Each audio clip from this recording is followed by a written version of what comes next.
Огонь, драйв и бесконечное эго. Если вы думали, что Джонни Шторм это просто парень, который любит летать, пылать и крутить романчики направо и налево, вы чертовски ошибались. Перед вами айсберг, не побоюсь сказать, первый на просторах РУ и Энк Ютуба, который докажет вам, что у самого яркого члена фантастической четверки куда больше темных пятен, чем может показаться. От огненного супергероя до ходячей катастрофы.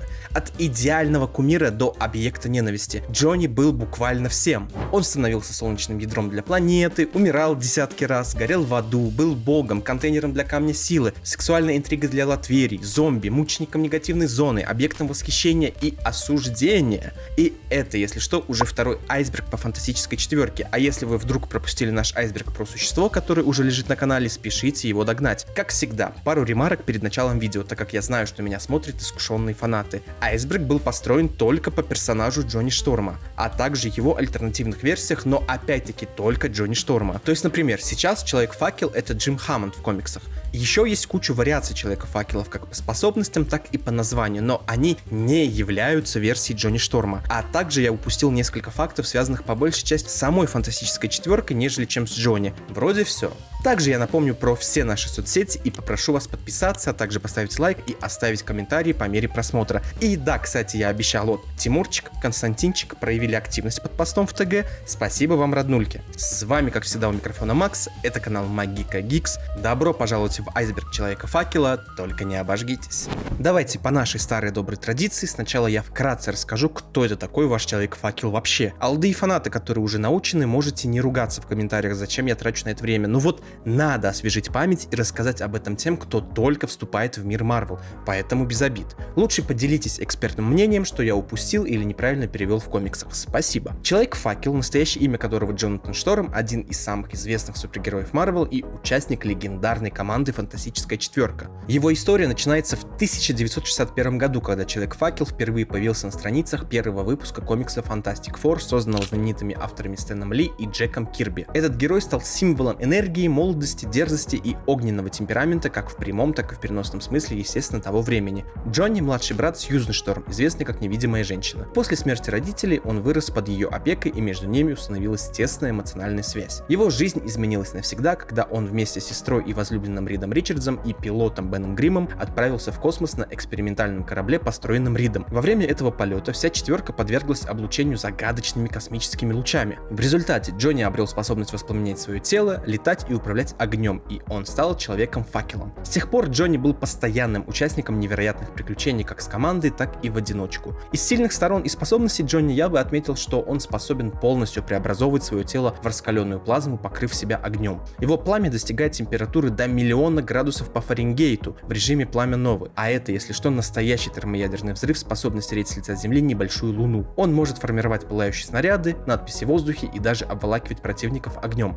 Благодаря облаку водорода вокруг тела он умеет летать со скоростью до сверхзвука и в некоторых случаях догонять даже серебряного серфера. Из очевидных фактов, что ни жара, ни пламя даже вулканического уровня ему не страшны, но у него, как и у всех суперов, есть свои недостатки, так скажем, свой скриптонит. У Джонни это энергозависимость. Поддержание плазменного состояния истощает энергию. При обычной нагрузке он горит около 16 часов, но после взрыва новой почти сутки без сил. Также он очень сильно зависим от команды. Если исходить из лора, все члены Фантастической четверки, если надолго оказываются в разных вселенных, их силы начинают ослабевать. Без остальных он буквально гаснет. Джонни всегда был импульсивным, влюбчивым и эмоциональным героем, что часто приводило к драмам как в бою, так и в личной жизни. Он постоянно ссорился с Беном Гриммом, но за их вечной грызней всегда скрывалась настоящая братская любовь. На протяжении лет он успел завести романтические отношения с целым рядом персонажей. Вот краткий список самых интересных и захватывающих романов Джонни. Кристал, член королевской семьи Нелюди. Их отношения были серьезными, но разрушились из-за культурных различий и расстояния между их мирами.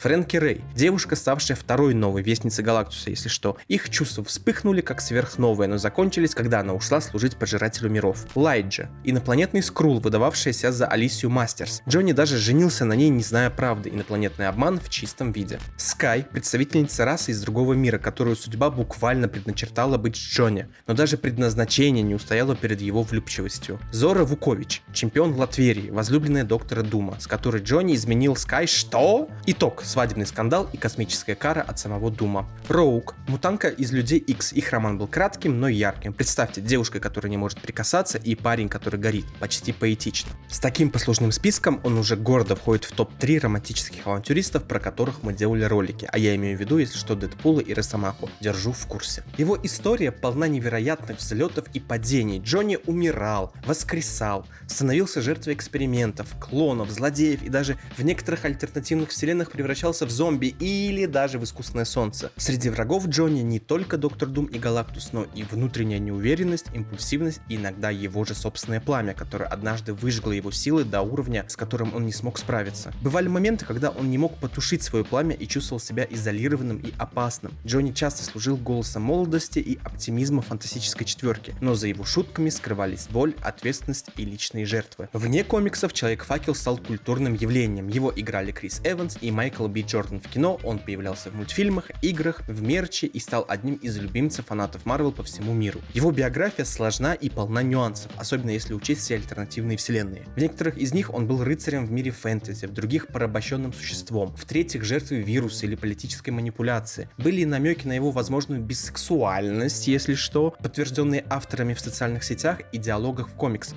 Человек-факел — это герой, который всегда стремился к свету. Он горит, когда нужно вдохновлять, и вспыхивает, когда нужно бороться. Он сгорает, когда это единственный способ спасти других. За яркой оболочкой любимца публики стоит многослойный персонаж, который не просто герой в огне, а пламя, которое освещает самые темные уголки вселенной Марвел. Теперь же, когда у вас есть информация, кто такой Человек-факел, давайте уже перейдем непосредственно к самому айсбергу и начнем с лайтовых, возможно, общеизвестных фактов и постепенно будем погружаться вниз до мокрухи и максимально неожиданных вещей. Если вы думали, что Человек-факел побывал во всех возможных передрягах, то держитесь крепче. Добро пожаловать в комикс Not Brand Itch, выпуск 1, который происходит на Земле 665. Итак, начнем с самого важного. Фантастическая четверка узнает, что доктор Блум, да-да, не Дум, Блум, украл силы серебряного Бёрпера. Мистер Ричардсон решает использовать Джонни Шторма как живую форсажную турбину. Да-да, Человек-факел превращается буквально в ускоритель для воздушного велосипеда фантастической четверки. Фантастическая четверка прилетает в замок доктора Блума, где их встречает безумный арсенал ловушек, в которые они успешно попадают, а именно в огромный одуванчик. Доктор Блум и фантастическая четверка начинают смеяться над уровнем ловушки, но Джонни летит в атаку на доктора Блума, тот его опрокидывает, и Человек-факел попадает в ловушку мороженого. Как иронично, герой, который обычно пылает, оказывается закопан в тоннах липкого, тающего ванильно-клубничного ужаса. И это был один из необычных способов потушить Джонни Шторма. Но это еще не все. Тунг, это если что существо, которое в начале комикса принял экспериментальную сыворотку, лицом превращается в доктора Блума. Вид своего клона настолько пугает Блума, что он просто убегает. Без драки, без речей, просто в ужасе. На этом комикс и история данного Джонни заканчивается, но только в этой реальности. Потому что в мультивселенной Marvel Джонатан Шторм не всегда становится огненным героем. Например, на альтернативной Земле 721 его судьба сложилась совсем иначе. Там Джонни не стал участвовать в той самой космической миссии, которая подарила силы фантастической четверки. И как результат никогда не стал Человеком-факелом. Вместо этого путешествие в космос совершил только Бен Грим и Рид Ричардс. И внимание, Бен стал растягивающимся огненным мутантом, а Рид превратился в громоздкое существо. А Джонни отправился на войну в Восточную Азию, где был серьезно ранен. И вот тут начинается настоящий трэш. Его подобрали ученые из Империи IT и сам Аркон. А это, если что, барбарийский военачальник из альтернативного измерения, держу в курсе. Они стерли Джонни память, промыли мозги и превратили его в живое оружие под кодовым именем Гард. Или по-другому хранитель Нексуса между измерениями. Теперь Джонни был ключевым игроком в грандиозном плане Аркона начать войну между 616 Землей и 721 и, конечно же, пятым измерением. Когда фантастическая четверка все это выяснила, особенно благодаря местному Ричардсу с Земли 721, они отправили Бена Грима, того самого настоящего существа, остановить Гарда. И как это происходило? Конечно, в стиле хоккейного матча.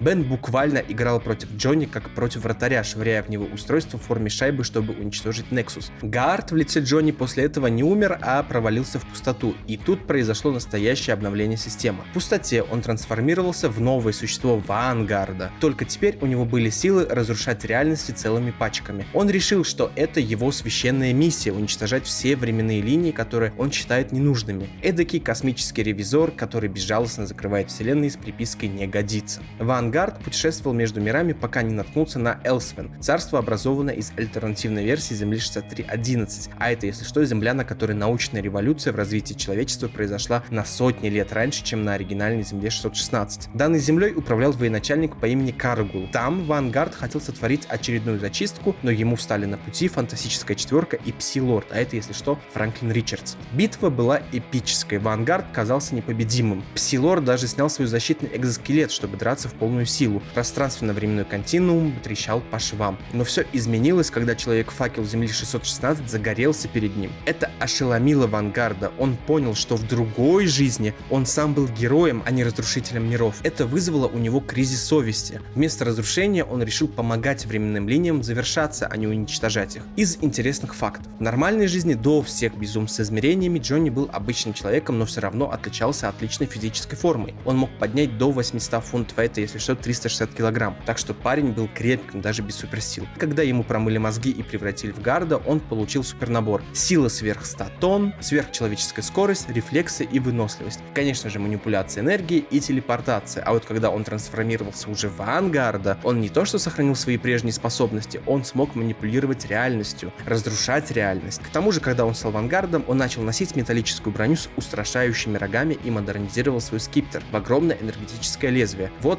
так трагичный солдат войны, забытый герой, который никогда не стал Человеком-факелом, прошел через полный цикл падения и искупления. От воина до живого орудия и до космического спасителя. Но даже в других вселенных, где Джонни стал Человеком-факелом, его путь нередко оказывался не менее эмоциональным. На Земле 774, например, он однажды столкнулся с потерей куда болезненнее любых сражений. Представьте, вся жизнь — это битвы бок о бок с друзьями, а потом один из них, существо, излечивается и навсегда уходит из команды. И тогда Джонни решает отказаться от геройства сам. Не потому, что он устал, а потому, что без семьи это уже не геройство. Что бы вы сделали? Остались бы ради долга или последовали бы за сердцем? Джонни Шторм с альтернативной Земли 774 сделал выбор, который никто не ожидал. Когда Бен Грим, его друг и напарник, избавился от проклятия существа благодаря совместными усилиями Брюса Беннера, который сохранил свой гениальный разум в облике монстра, и Рида Ричардса, это должно было быть величайшей победой для Фантастической четверки, но для Джонни Шторма все это стало концом целой эпохи. Он всегда воспринимал Бена не просто как члена команды.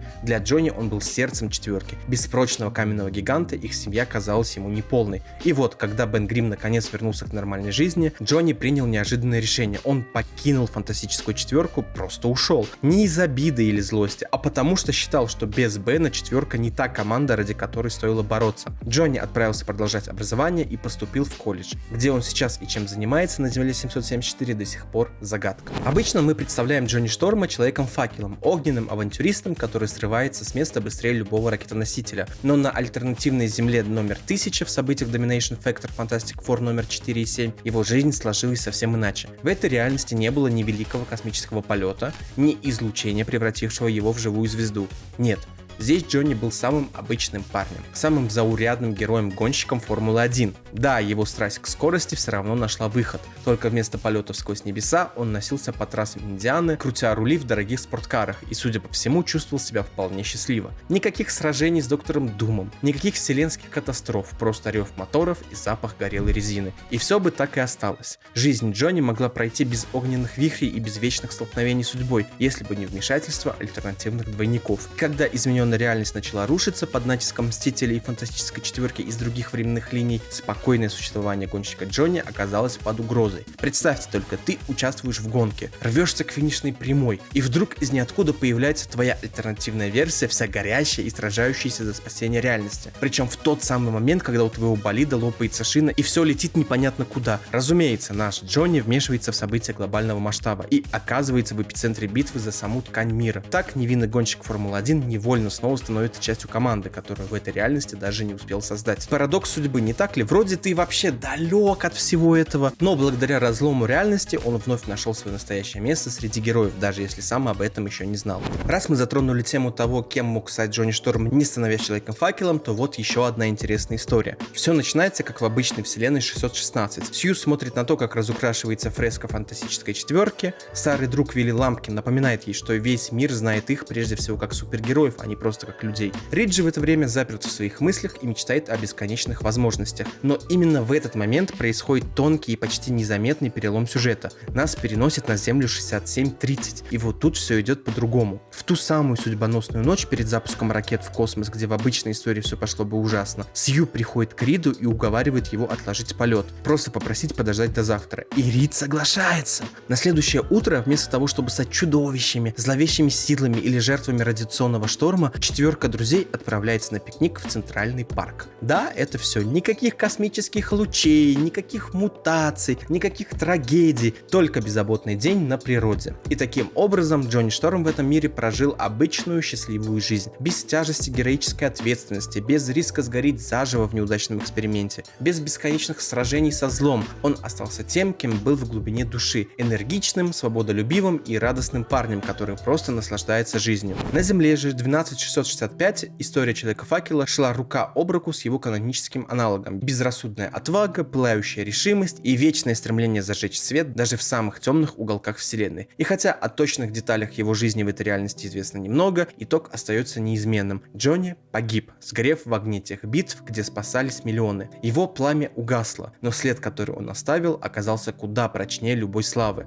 Он стал частью истории. Фантастическая четверка в этом мире продолжила существовать. Существо и Франклин Ричардс взяли на себя тяжелую ношу продолжать дело команды. К ним присоединились еще двое новых героев, но память о тех, кто пал, не исчезла. В 5012 году, спустя тысячелетия после подвигов оригинальной четверки, были установлены памятники каждому павшему члену команды. Среди них гордо возвышалась статуя Человека-факела. Не просто символ героя, но признание его вклада в спасение мира. Его подвиги были подтверждены временем, даже спустя столетия и тысячелетия о нем помнили как об одном из величайших. И только Бен Грим, существо, остался в живых. Старый, измученный временем, он пришел почтить память своих товарищей. Он стоял перед статуями, глядя на каменные лица друзей, зная, что история не забыла тех, кто отдал все. В Ultimate вселенной у Джонни Шторма была, мягко говоря, нетипичная школьная биография. Когда ты будущий Человек-факел, обладающий пылающими способностями и страстью к героизму, куда тебя отправят доучиваться? Конечно же, в обычную среднюю школу, ну, почти в обычную. Да-да, Джонни Шторм оказался учеником средней школы Мидтаун в Квинсе, той самой, где учился Питер Паркер. А заодно там тусовались Лиз Аллен, Мэри Джейн и прочие знаковые герои. Можете себе представить, на перемене за одним столом сидят будущий факел, будущая журналистка Daily Bugle и сам дружелюбный сосед. Там даже в моменте Человек-паук, можно сказать, дал толчок карьере Джонни, когда после того, как он случайно поджегся на вечеринке, паучок встретился с ним и не просто успокоил Джонни, а стал тем, кто вселил в него уверенность, что сила — это не проклятие, а шанс. Вместе они спасли людей из горящего здания, и в тот день родился Человек-факел как супергерой. Именно тогда Джонни произнес свое прозвище впервые. На Земле 952 Джонни обрел судьбу, которую никто бы не ожидал. Он стал вестником самого Галактуса.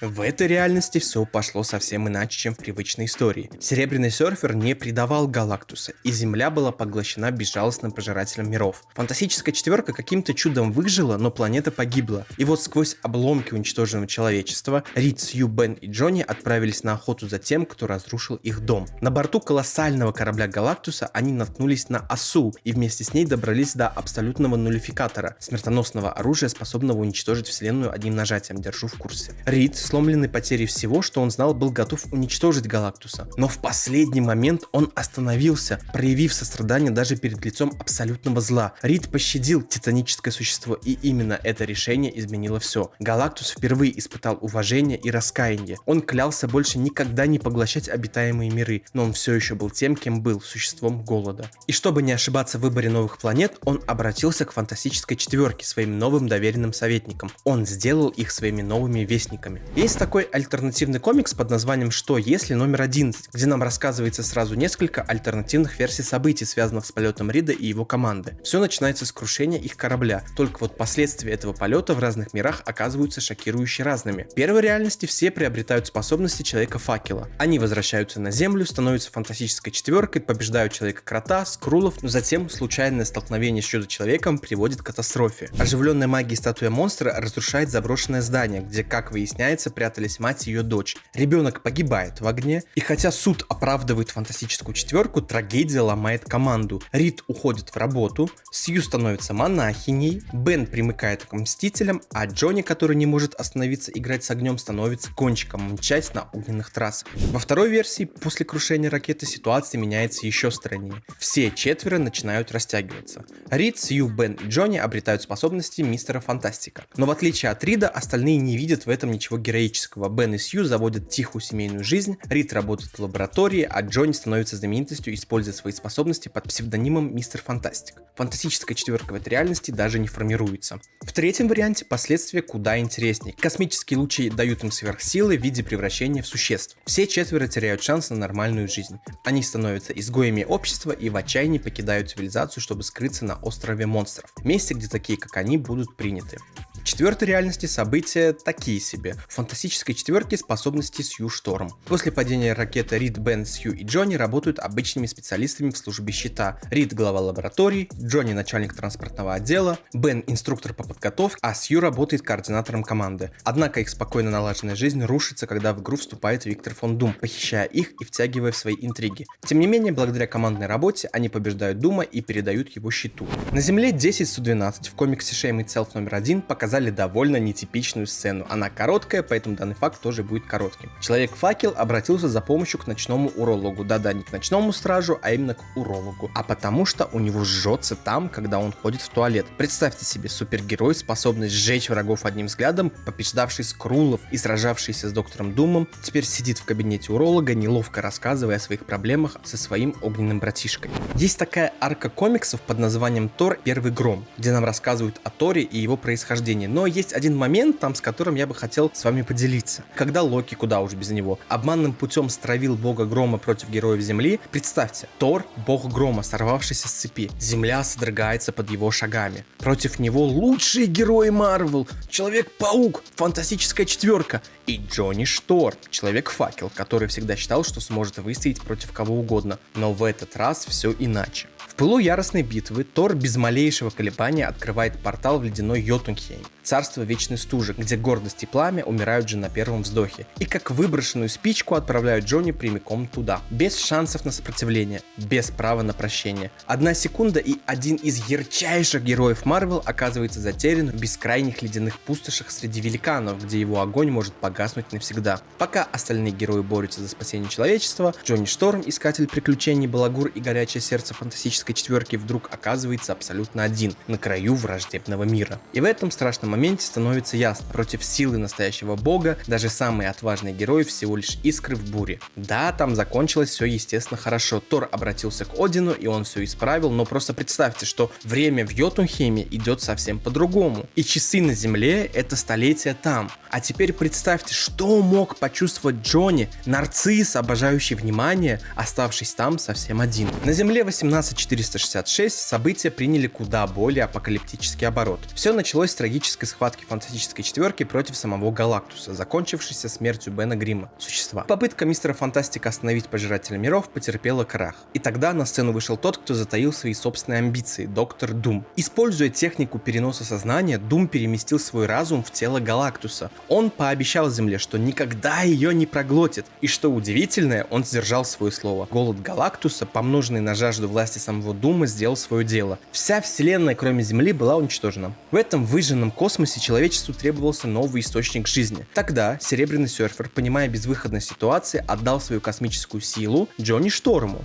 Так Человек-факел стал буквально искусственным солнцем для Земли, поддерживая жизнь своим последним даром. Когда Дум вернулся, Джонни исчерпал почти всю свою энергию в гигантском выбросе, чтобы хотя бы временно утолить голод мутировавшего врага. Это дало последним героям человечества шанс на спасение. С помощью специальной машины, они перенесли разум Дума в тело Эммы Фрост, превратив ее в носителя силы жизни вместо разрушения. Когда все закончилось, Джонни Шторм, стоя у могилы доктора Дума, или того, что от него осталось, передал остатки космической силы Норину Раду, а это, если что, возлюбленной Эммы Фрост, позволив тому снова стать серебряным серфером и воссоединиться с Эммой Фрост новой версии Галактуса. Интересный, но короткий факт. На Земле 96662 события Марвел разворачиваются в антураже Средневековья, и там Джонни Шторм носил титул сэра Шторма, преданного рыцаря, а возможно и принца при королевском дворе. Однако трон принадлежал не ему, а королеве Шторм, его сестре Сьюзен, которая правила могущественным королевством. Вместе они пытались отразить восстание крестьян, поднятое загадочным человеком с железным сердцем. Да, именно им. На Земле TRN 978 в 5-м выпуске Rampage человечество столкнулось с апокалипсисом космического масштаба. Галактус, вселенский пожиратель миров, прибыл на Землю, чтобы утолить свой вечный голод. И хотя герои не раз останавливали его в других мирах, здесь все было иначе. Здесь была безнадежность. Рид Ричардс оказался прижат рухнувшими обломками и не мог пошевелиться. На защиту планеты встали Сью и Джонни Шторм. Человек-факел взмыл в небо, пылая как солнце, а невидимая леди сформировала защитные поля, чтобы хоть как-то сдержать гиганта. Это был акт отчаянного героизма, попытка выиграть хотя бы пару минут, но для Галактуса они были ничтожно малы. Две искры, пылающие и мерцающие, словно мотыльки перед лобовым стеклом космического титана. Он даже не остановился, без эмоций, без интереса, как человек, сметающий песчинки с подоконника. Он просто раздавил их одним шагом, даже не взглянув. И вскоре вся Земля со всеми ее мечтами, страхами, городами и историями была поглощена.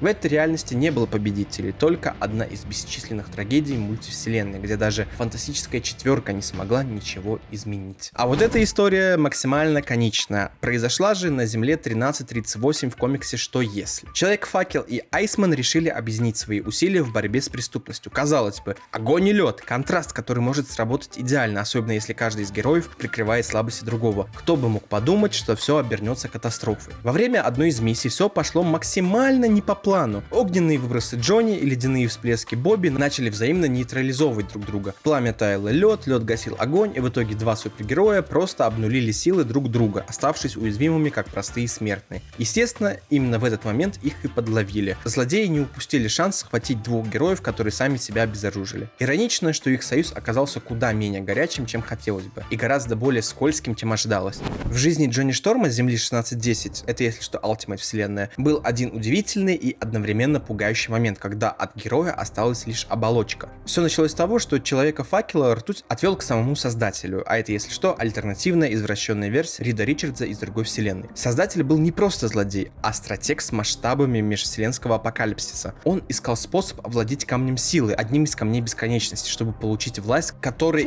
не снилась моему отцу. Так, стоп, не та вселенная. И тут пригодился Джонни. Благодаря своей устойчивости к высоким температурам он стал живым сосудом для камня. Факел, который всегда горел от воли, теперь пылал от чужой воли. Он стал живым сосудом для камня бесконечности. Но все, как всегда, закончилось хорошо. Во время финального сражения Ultimate с создателем на стороне добра выступили Железный Человек, Сью Шторм и даже Канг. Именно Сью, используя свою силу и связь с братом, смогла вырвать Джонни из-под контроля и вернуть ему разум. И он не подвел. Восстановив себя, Джонни сразу встал в строй и помог Тони Старку использовать камни бесконечности, чтобы остановить надвигающуюся катастрофу. В одной из самых душераздирающих сцен вселенной Ultimate Джонни Шторм стал не просто участником трагических событий, он стал свидетелем финального акта величайшего героя Нью-Йорка. Это был день, когда Питер Паркер, Человек-паук, встретил свою смерть. И именно Человек-факел оказался рядом, чтобы увидеть этот момент. Сражение с безумным Норманом Осборном достигло своего апогея. Джонни, ведомый яростью и желанием защитить друзей, атаковал противника всем, на что был способен. Он разогрел себя до предела, надеясь, что его мощнейшая огненная атака сожжет монстра дотла. Но в ответ Осборн в своем новом обличье не только выдержал удар, но и поглотил пламя Джонни, лишив его главного оружия и выбросив его прочь, словно бесполезную игрушку. Именно тогда обессиленный и потрясенный Джонни оказался рядом с Питером, своим другом, союзником и человеком, чье геройство всегда вызывало восхищение. Питер был изранен, его силы были на исходе, лицо в крови, а дыхание прерывистое. Джонни видел, как над ним склонилась Мэри Джейн, тетя Мэй и Гвен, но ни крики, ни слезы уже не могли изменить происходящее. Он стал тем, кто буквально почувствовал исчезновение жизни в Питере. Он слушал его грудь, надеясь услышать хотя бы слабый удар сердца, но там была пустота. В ту секунду Джонни испытал не боль, а бездну. Он знал Питера как подростка, шутника, бойца, но главное как человека, который всегда делал выбор в пользу добра, даже если это означало жертву собой. И теперь он смотрел на его безжизненное тело, осознавая, что вся мощь Человека-факела не смогла спасти его. Это было не поражение супергероя, это была смерть легенды. И именно Джонни стоял рядом, когда она наступила. Этот момент навсегда изменил Шторма. Он не просто увидел гибель товарища, он стал живым свидетелем конца эры, символом того, как даже самые яркие звезды могут угаснуть в одно мгновение. И никто, даже пылающий огнем человек, не может разогреть остывающее сердце мертвого героя.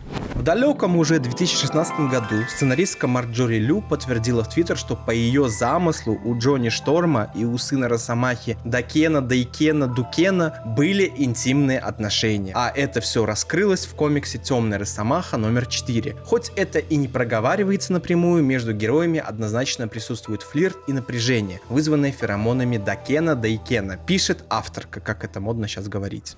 В этой истории, а именно на Земле 912, фантастическая четверка стала фантастической пятеркой благодаря Серебряному Серферу, который присоединился к ним после своего изгнания Галактусом. Команда стала непобедимой, они побеждали врагов вроде Доктора Дума и Человека-крота так легко, что казалось, ничего не может их остановить. Но ничто не могло подготовить их к встрече с настоящим воплощением зла — Мефисто. Влад, привет. В один из дней фантастическая пятерка получила странный звонок. На другом конце провода был никто иной, как сам дьявол, вселившийся в бедного отца Коэна. Но на этот раз у Мефисто был особый план. Он заманил команду в ловушку, где каждый столкнулся со своими худшими страхами. И в центре этого ужаса оказался Джонни. Когда Серебряный Серфер отказался заключать сделку с Мефисто, тот решил показать, насколько он серьезен. Без малейшего колебания, словно по щелчку пальцев, он насылает на Джонни смертельное пламя. Но это не было обычное пламя. Это был живой ад, ворвавшийся из самых глубин кошмара, который нельзя было потушить, нельзя было контролировать, нельзя было пережить. Это как пламя из Гарри Поттера, вон то запрещенное.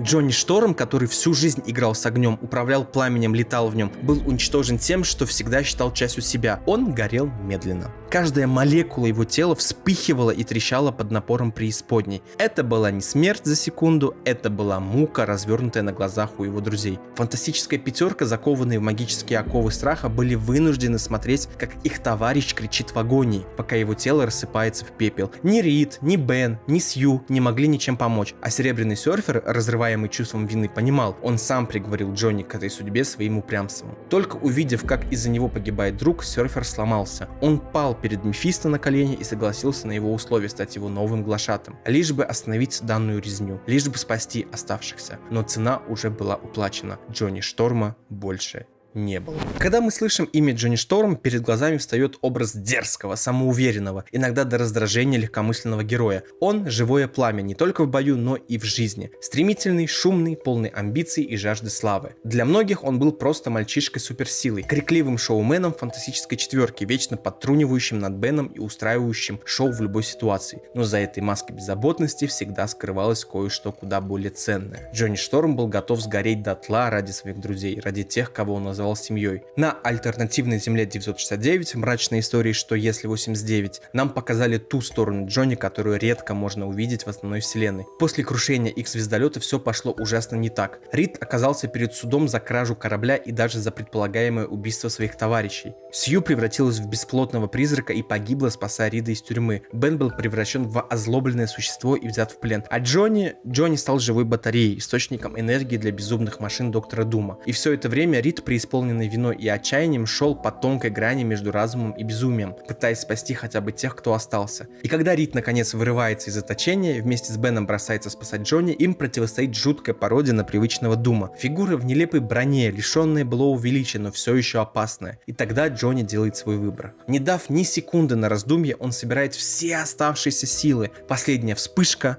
последний вздох, последний акт любви и самопожертвования. Он взрывается ярким, ослепительным пламенем, которое сжигает надежды Дума и дает шанс на спасение своим друзьям. Не ради славы, не ради похвалы, а просто потому, что Джонни Шторм всегда был тем, кто спасал тех, кого любил, даже ценой собственной жизни. И когда его огонь угас, он оставил после себя не только горечь утраты, но и вечный свет, память о человеке, который оказался куда больше, чем просто заносчивым мальчишкой с суперсилой. В альтернативной реальности Земли 2149 все началось, казалось бы, как обычно. обычно, он вместе с остальными членами Фантастической Четверки был снаружи здания Бакстера, выполняя свои героические обязанности. Они были уверены, что их родные Франклин и Валерия в безопасности, а это, если что, дети Рида и Сью. Но когда они вернулись, их мир рухнул. Женщина Халк превратилась в зомби. Она ворвалась в защищенную зону и убила детей. От шока и ярости Сью взорвала голову своей прежней подруги силовым полем. Но все это было лишь началом кошмара. Фантастическая Четверка поспешила присоединиться к сопротивлению на борту Щита вместе с другими героями Тором, Новой, Тони Старком. Там Ник Фьюри собрал последних выживших, объяснив, что эпидемия распространяется молниеносно, и теперь их задача выжить любой ценой. Однако в данной истории злодеем оказался Рид Ричардс. Работая в лаборатории над телами зомби, он пришел к ужасному выводу. Заражение — это якобы следующая ступень эволюции. Рид заразил своих друзей. Они даже не успели понять, что происходит, как уже стали частью зомби-апокалипсиса. Так Джонни Шторм превратился в огненного зомби, потеряв последние остатки человечности. Одержимый голодом, зомбированный Человек-факел с остальной командой отправился к Тони Старку в лабораторию. Прежде чем Тони успел активировать свой костюм, они его разорвали. Ник Фьюри еле спасся, заперев зараженную Фантастическую Четверку за толстыми переборками корабля. Тем не менее, даже стены не могли остановить их надолго. Существо пробило защиту, и они устроили настоящую бойню, заражая всех, от Доктора Стрэнджа до Шторма и Ночного Змея. Ни суперсила, ни магия не спасли их от неминуемого заражения. Джонни с яростью и огнем на руках охотился за любыми оставшимися выжившими. В замке Доктора Дума в Латверии он вместе с другими зомби-героями осаждал стены, сражаясь даже с восставшими мертвецами. Для Джонни это была не битва, а было пиршество разрушения. Позже, когда зомби-фантастическая четверка смогла прорваться в другой альтернативный мир, их закрыли в камере, но они оттуда смогли выбраться с помощью обмана. Джонни и остальные устроили резню, убивая охранников и захватывая здание. Он принимал участие в массовых убийствах, не испытывая ни капли раскаяния. И когда Доктор Дум попытался остановить зараженных, Джонни ринулся в бой, полыхая. Однако в этот раз противник оказался серьезным. Дум потушил Человека-факела, оторвал руку существу и буквально развалил остатки тела Сью. А Рид стал жертвой личинок, пожирающих его мертвую плоть. Итог: полностью зомбированная Фантастическая Четверка, включая Джонни Шторма, была выброшена через портал обратно в свой мир, оставляя за собой только трупы, пепел и разрушения. А вот тут уже начинается немного трэша. В данной версии Фантастическая Четверка встретила свою судьбу, как и положено хорошим супергероям. Неожиданно, жестоко и без шанса на хэппи-энд. Пока Сью Шторм безуспешно пыталась спасти умирающего Рида, а осколки тела Бена тихо остывали на полу, в зал ввалился сам Апостол Хаоса — Дэдпул. Сначала он банально припарковал корабль на Джонни, превращая горячего парня в горячее месиво. Не желая останавливаться на достигнутом, Уэйд ловко разрезал Шторму горло, выливая кровь, как детский сок на утреннике в аду. Огонь факела погас, даже не успев вспыхнуть в последний раз. Самая яркая звезда Фантастической Четверки закончилась грязной лужей на полу. Сью, конечно, пыталась спрятаться в невидимости, но какая разница, если пол под тобой окрашен алыми следами родного брата. Один взмах ножа Дэдпула, и еще одна жизнь погасла, даже не осознав до конца за что. Так завершилась глава Фантастической Четверки этой земли. Не в героической битве с безумием Галактуса, не в триумфальном спасении мира, а в гнилой мясорубке, запущенной безумцем с пистолетами и вечной ухмылкой на разорванном лице. На альтернативной земле 2604 все началось с мечты о будущем. Благодаря успешному первому контакту с расой скруллов, все человечество получило возможность раскрыть свои суперспособности с помощью особой таблетки скрулла. Мир превратился в утопию, где президентом США стал сам Тор, а почти каждый на планете сверхчеловеком. Почти каждый. Бен Грим, довольный тем, кто он есть, отказался принимать дар скруллов, выбрав остаться обычным человеком. Казалось бы, все шло прекрасно, пока не выяснилось ужасное. Таблетка была троянским конем. Скруллы использовали ее, чтобы подготовить Землю к захвату. И в этот момент трагедия накрыла Фантастическую Четверку. Когда предательство раскрылось, Сью Шторм погибла от руки Суперскрулла. Вскоре на бой с ним вышел Человек-факел. Джонни бросился в атаку, разжигая свое пламя до предела. Его тело вспыхнуло так, как никогда прежде. Он обрушил на противника всю свою мощь в отчаянной попытке спасти планету. Но даже этого оказалось мало. Суперскрулл, обладая экзоскелетом, который мог копировать силы всех в радиусе 1000 миль, без труда повторил огненную ярость Джонни, только приумножив ее. Температура, которую он высвободил, превзошла даже пределы возможностей Человека-факела. Джонни был испепелен практически мгновенно, оставшись лишь обугленным скелетом, молчаливым напоминанием о том, что даже величайшие герои могут пасть, если предательство заходит слишком далеко. И в тот момент, когда Человек-факел исчез в огне, Земля поняла — она обречена.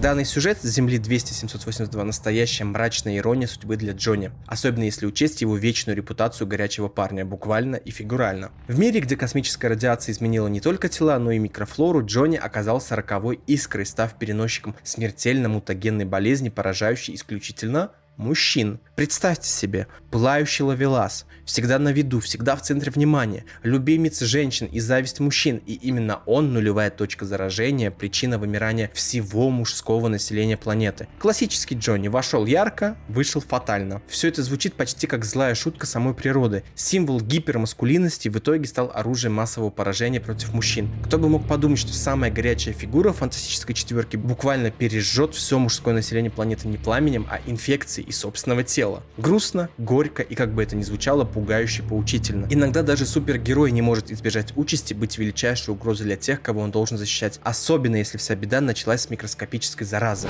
В одном из неожиданных поворотов судьбы и жизни Джонни Шторма он оказался на грани того, чтобы стать новым призрачным гонщиком. Да-да, не шутка, это не альтернативная реальность, где Джонни носит кожаную куртку и крутит цепью по улице Hell's Kitchen. Все происходило в главной вселенной, и ставка была куда выше, чем просто эффектный байк и пылающий череп. На кону была душа Джонни. Все началось как обычный день в доме Штормов. Немного драмы, немного флиртов, пусть и неловкого, и, конечно же, все закончилось амулетом Заратоса, артефактом, за которым охотились вампиры, их кровожадный повелитель Дракула и его телепатический пес на побегушках граф Сен-Жермен. Джонни по своей фирменной привычке ввязываться во все загадочное и опасное оказался носителем амулета, который постоянно возвращался к нему, даже если его выбрасывали, прятали или передавали другим. Кульминацией этой истории стала сцена, где сам Заратос, древний дух мести, питавший призрачных гонщиков, предложил Джонни сделку: полное сливание, новое воплощение и огненная месть, пылающая в аду на улицах Нью-Йорка. Силы Заратоса признали Джонни достойным носителем, и он уже готов был принять их, став смертельной смесью Человека-факела и призрачного гонщика. Но на последнем издыхании разума ситуацию спас дядя Кэмми, Макс Перриш, который пожертвовал собой, вырвав амулет у Джонни и завершив ритуал на себе. Он и стал новым духом мести. Макс отбросил врагов, спас близких, но в итоге чуть не утонул в собственной борьбе с сущностью, которая пыталась поглотить его личность. И именно Джонни, проявив волю и отвагу, буквально вырвал Заратоса обратно, освободив Макса и положив конец угрозе, по крайней мере, на тот момент.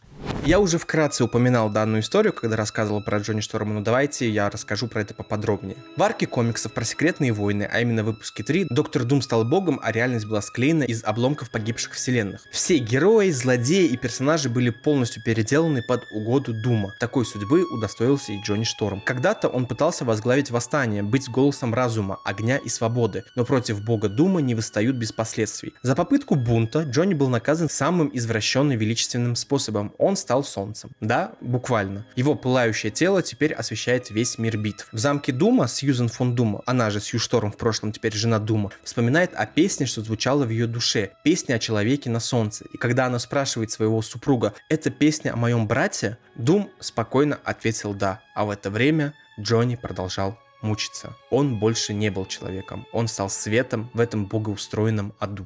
Если же мы говорим про Землю 80763, то там сразу вспоминается история о мрачной и разрушенной вселенной комиксов «Темные века», где Джонни Шторм оказался в одном из самых трагичных и зловещих моментов своей жизни. После глобального отключения технологий, вызванного катастрофическим магическим Эмми, мир вернулся почти в средневековое состояние. Ваканда стала последней надеждой человечества, и именно там Джонни с остальными героями планировал отражать угрозу от апокалипсиса. И когда в разведку отправили ртуть, он уже вернулся не совсем самим собой. Ему промыли мозги, и он стал зомбированным благодаря пурпурному человеку. Происходящее далее — удар для тех, кто не знает данную историю. С ловкостью, присущей только сверхскоростному мутанту, ртуть ломает шею Акоя, а затем пронзает Джонни Шторма копьем прямо в сердце. Настоящий шок. В один момент герой, в следующий падающее пылающее тело, истекающее кровью. Но на этом ужасы не закончились. В предсмертной агонии Джонни теряет контроль над своими силами и начинает превращаться в сверхнову. Градус тепла и энергии начинает зашкаливать, и если бы не Сью, который, сдерживая слезы, мгновенно активировал силовое поле, весь район мог бы быть стертым с лица земли. Ирония в том, что Человек-факел, всегда игравший с огнем, чуть не сжег всех своих друзей в свой последний момент. Эта сцена не просто трагедия, это напоминание, насколько опасными могут быть суперсилы, и как легко даже самый яркий герой может обернуться угрозой, если потеряет контроль.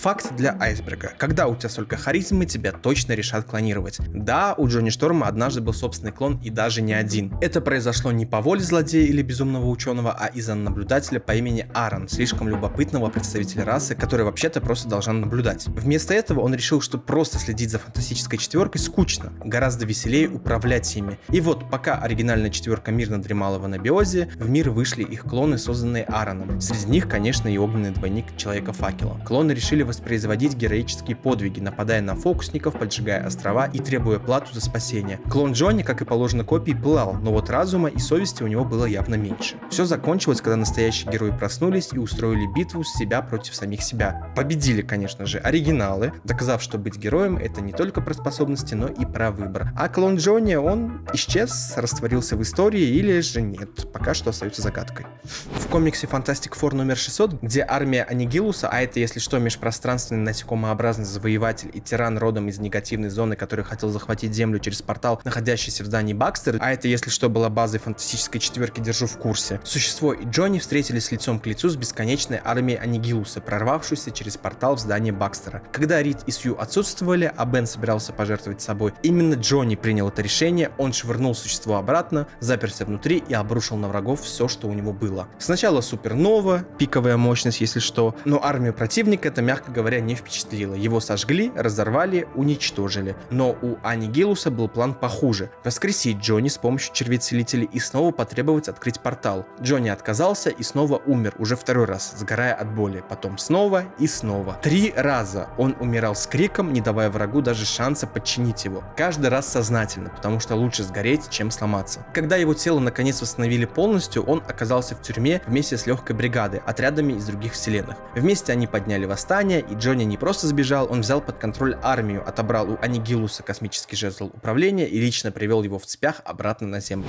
В одной из альтернативных реальностей, а именно на Земле 1815, Человек-факел стал совсем не тем героем, к которому мы привыкли. Когда правительство этой версии Земли запустило операцию «Нулевая терпимость» и объявило войну всем сверхлюдям, Джонни Шторм оказался среди тех, кого успели схватить. Его заперли в спецтюрьму, ограничили способности с помощью ингибитора и сломали. Со временем ненависть к человечеству в нем только росла. Условия содержания довели его до болезни, у Джонни началась гангрена, и вместо спасения он получил лишь очередную дозу унижения. Из веселого искателя приключений он превратился в человека, который хотел видеть мир в огне. Буквально. Когда изгнанники прибыли в эту реальность, чтобы попытаться исправить ход истории, они столкнулись с Джонни уже в составе террористической группы Людей Икс, возглавляемой радикальным Чарльзом Ксавье. И здесь Факел показал все, на что был способен. Во время нападения на Нью-Йоркскую фондовую биржу он сжигал невинных людей, без колебаний, предаваясь хаосу и разрушению с мрачным удовольствием. В итоге его остановил Мимик. И хотя судьба Джонни после этого осталась неизвестной, ясно одно: героем он в этой реальности так и не стал. Это, если что, было в комиксе Exiles, том 1, выпуск 2. Страница из жизни Джонни, от которой тяжело отвести взгляд. И на очереди у нас Джонни с Земли 6160, где все пошло не так, как должно было. Если бы история шла своим чередом, Джонни стал героем, космический полет вместе с Ридом, Сью и Беном подарил бы им великие силы, а Джонни стал бы Человеком-факелом, живым воплощением огня и свободы, но судьба жестоко изменилась. Создатель, а это, если что, зловещая версия Рида из другого измерения, вторгся в их реальность и вмешался в судьбоносный момент. Он сдвинул время запуска на несколько часов, заставив команду пропустить вспышку космических лучей, которая должна была сделать их героями. Вместо триумфа — трагедия. Когда корабль достиг орбиты, вместо обретения силы произошло худшее. Оборудование начало выходить из строя, и на борту вспыхнул пожар. Джонни Шторм, символ юности, энергии света, не стал повелителем огня, он стал его жертвой. Он сгорел заживо в пламени, которое должно было дать ему новую жизнь. Ни спасения, ни шанса на перерождение, только страшная мучительная смерть среди обломков мечты. Остальная команда, Рид, Сью и Бен, вернулись на Землю не героями, а преступниками. Их арестовали за нарушение приказа и смерть несовершеннолетнего. Сью заболела раком из-за остаточной радиации и вскоре умерла, а Бен, не справившись с виной, наложил на себя руки. Рид, навсегда искалеченный морально и физически, отказался от своего старого «я» и превратился в мрачного и безжалостного доктора Дума этой реальности. Конечно же, как я мог пройти мимо арки комиксов «Руины», где Джонни Шторм так и не стал Человеком-факелом? Но тут сразу небольшая ремарка. Эта история, в принципе, похожа на прошлую, но ввиду самого комикса и то, как он нарисован, мне показалось, что это более мрачнее, чем прошлая версия Шторма. Так вот, во втором комиксе мы продолжаем наблюдать за репортером Филом Шелдоном, который исследует ужасающую версию вселенной Марвел, где все, что могло пойти не так, пошло не так. И одной из самых мрачных страниц этой истории становится судьба Джонни Шторма. В этой альтернативной реальности Человек-факел не стал героем. После трагической гибели команды, которая могла стать стать фантастической четверкой, все пошло под откос. Бен Грим в интервью рассказывает Шелдону страшную правду. Бен отказался пилотировать звездолет из-за недостаточной безопасности. Рид нанял Виктора фон Дума вместо него. Во время полета их космический корабль прошел через облако радиации, но вместо превращения в супергероев это закончилось смертельной катастрофой. Все, кто находился на борту, погибли, в том числе и юный Джонни Шторм. Ракета развалилась, а его тело было буквально испепелено выбросами энергии. Он так и не стал Человеком-факелом, которым мог бы быть. Его судьба всего лишь один из множества кошмаров этого сломанного мира, где мечты о героях захлебнулись в крови и радиации. На этой мрачной версии реальности жизнь Джонни Шторма шла почти так же, как и на знакомый нам 616 до одного рокового момента. Его сестра Сью Ричардс забеременела вторым ребенком, но сама беременность оказалась смертельной. С каждым днем Сью слабела все сильнее и сильнее, но Рид и остальные цеплялись за надежду. Когда наконец настал момент родов, даже усилия таких специалистов, как доктор Морбиус и доктор Осьминог, не смогли ее спасти. Сью скончалась сразу после рождения девочки, которую с тяжелым сердцем назвали в ее честь Сьюзен. Казалось бы, жизнь должна была идти дальше. Джонни женился на Алисии Мастерс, а сам вместе с Ридом помогал воспитывать осиротевших детей. Но никто не прислушался к предостережениям маленького Франклина. Он был единственным, кто чувствовал ужасную правду. Маленькая Сьюзи была чудовищем в обличье ребенка, настоящей хищной сущностью, и ужас оправдался. Когда Алисия погибла при загадочных обстоятельствах, убитый горем Джонни погрузился в отчаяние, не подозревая, что зло уже рядом. Пытаясь быть хорошим дядей, он сблизился с Сью, и это стало его последней ошибкой. Сущность в теле ребенка безжалостно высосала из Джонни всю его жизненную энергию. Племянница, которую он когда-то с любовью держал на руках, сама убила его. Быстро, холодно и без малейшей жалости. Его смерть стала первым звеном в цепочке кошмара, который не смог остановить даже мистер Фантастик. Затем наступила очередь существа, и он тоже погиб. Франклин хотел рассказать все отцу, но Рид и слушать не хотел, поэтому он обратился к Думу. Они вернулись обратно, между Ридом и Думом началась схватка, и тут как раз таки маленькая Сьюзен и показала свою сущность. Она высосала энергию из Дума, но юный Франклин смог ее остановить. В этой изуродованной реальности даже самая прочная любовь семьи не смогла спасти Джонни от гибели. Теперь Земля 98-570. Тут нацистская Германия выиграла Вторую мировую войну, а Гитлер стал не просто диктатором, а почти божественным символом новой эпохи. В этой извращенной версии истории Джонни Шторм и его сестра Сьюзен стали офицерами на службе у Рейха. Именно их жестокость и безжалостность в тренировочном лагере сделали их идеальными кандидатами для миссии за пределы Земли. Сьюзен Штурм обрела силы огня, ту самую пылающую мощь, что в обычной вселенной принадлежала Джонни. А вот сам Джонни, наоборот, получил ледяные способности и стал по-настоящему холодной машиной режима. Их способности стали символами новой нацистской элиты. Огонь очищающий, лед карающий. И когда команда вернулась с миссии, облученная космическими лучами, нацистская пропаганда немедленно превратила их в сверхлюдей фюрера, выстроив в центре арены во время очередной речи Адольфа Гитлера. Однако все пошло не по плану. Бен Грим, который был евреем по происхождению и бывший заключенный, завербованный Ридом в команду, взбунтовался. Освобожденный телепатическим сигналом Рида, он набросился на Гитлера и убил диктатора прямо перед толпой, прервав эпоху страха. Джонни Штурм, верный делу Рейха, тут же вступил в бой со своим бывшим товарищем. Используя свои ледяные силы, он и Сьюзен, теперь огненная фурия, попытались подавить восстание. Но в результате масштабной схватки все, кроме Рида, погибли, оставив того в одиночестве в центре рухнувшей империи.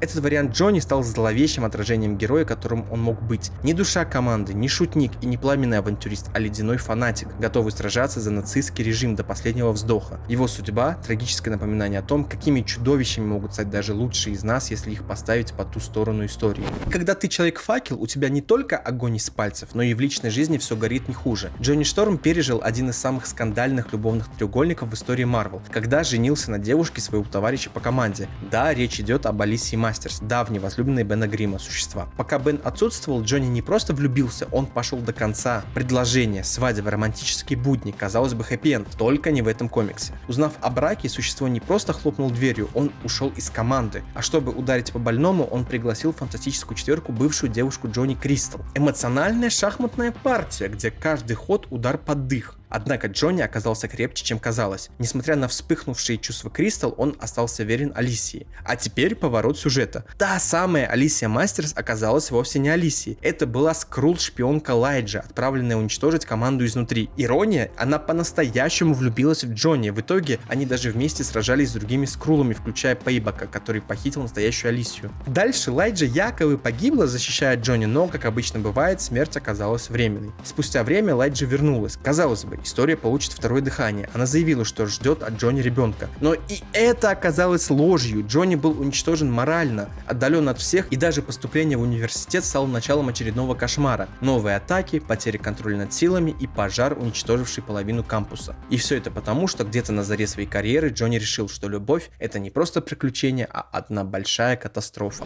Данный эпизод мне понравился больше всего. Настоящая драма из личной жизни Джонни Шторма, где за одной искрой страсти последовала настоящая катастрофа. На тот момент Джонни находился в отношениях со Скай, представительницей инопланетной расы, с которой у него было даже уже межзвездное связывающее предначертание. Но, увы, Джонни Шторм не был чужд своим импульсом. Он изменил Скай с Зорой Вукович, национальной героиней Латверии и правой рукой самого доктора Дума. Развязка произошла с размахом, достойной шекспировской трагедии. Дум пригласил фантастическую четверку на свою свадьбу, временно забыв про обиды и ненависть. На глазах у всей Латверии на церемонии бракосочетания Зоры и Дума Зора сорвала маску политкорректности и публично призналась, что спала с Человеком-факелом. И если вы подумали, что Дум как кукол просто все это схавает и молча уйдет, то вы явно недооценили Виктора фон Дума. Разъяренный до предела, он достал свою новую машину Армагеддона и буквально превратил Джонни в живой факел, увеличив мощность его способности до уровня, на котором тот больше не мог потушить свое пламя. Джонни оказался в состоянии постоянного горения, без возможности остановиться, спать или даже дышать. Погружение в океан не помогло.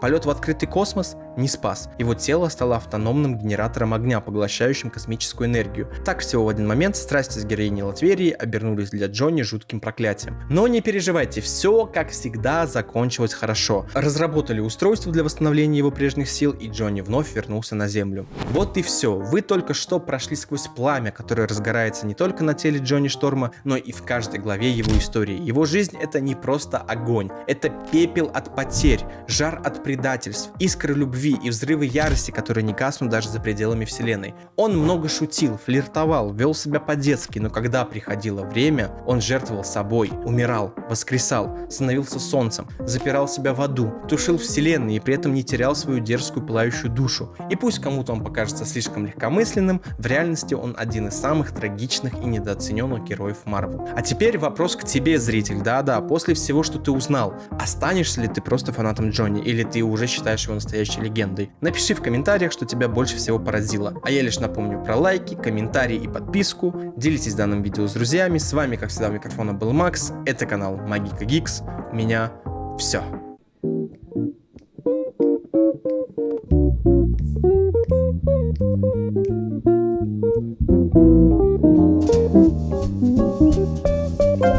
Thank you.